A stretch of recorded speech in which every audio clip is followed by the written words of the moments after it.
Bangladeshi child says he learned in madrasa that Hindus are bad and idol worship is haram. He speaks of jihad as war with non-Muslims, involving swords and violence, and says he will join it when he grows up. These views, taught by his huger, show how children are being brainwashed with hate and extremism from a young age. কি ভাইয়া? আরিফ। তুমি কি মাদ্রাসায় পড়ো? জি। আচ্ছা, হিন্দুরা পচা না ভালো? পচা। কিসের জন্য? মূর্তি পূজা করে। মূর্তি পূজা করলে কি হয়? হারাম। এটা হারাম। আচ্ছা আচ্ছা, এই জন্য হারাম কাজ যারা করে ওরা পচা। জি। এটা মানে কি তুমি শিখছো এটা? জি।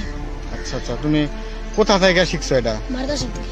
মাদ্রাসা থেকে? মাদ্রাসার হুজুর বলছে যে মূর্তি পূজা যারা করে ওরা পচা এবং মূর্তি পূজা হারাম কাজ, এটা মাদ্রাসা থেকে বলছে? ও আচ্ছা, এই জন্য তুমি হিন্দু করে পচা মনে করো? আচ্ছা, মাদ্রাসা থেকে আর কি শিখছো? জিহাদের কথা। জিহাদের কথা?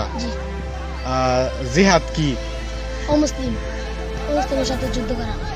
অমুসলিমের সাথে যুদ্ধ করা। আচ্ছা আচ্ছা, এটাও তোমার মাদ্রাসা থেকেই হুজুর বলছে, শিখাইছে? জিহাদ কবে করবা? ইমাম মেহেদী চলে আসলে। ইমাম মেহেদী চলে আসলে জিহাদ করবা? এটা কি হুজুরেই বলছে? আচ্ছা আচ্ছা, হুজুরে তোমারে কি বলে, মানে তুমি বড় হয়ে জিহাদ টিহাদ করবা বা এরকম কিছু কি বলছে কখনো? কি বলছে একটু বলো তো।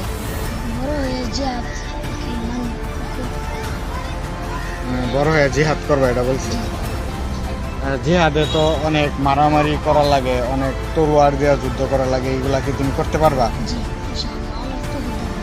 আল্লাহ তৌফিক দান করলে করতে পারবা? এই কনফিডেন্স মানে এটা কি তোমার হুজুরে সাহস দেয় সবসময়?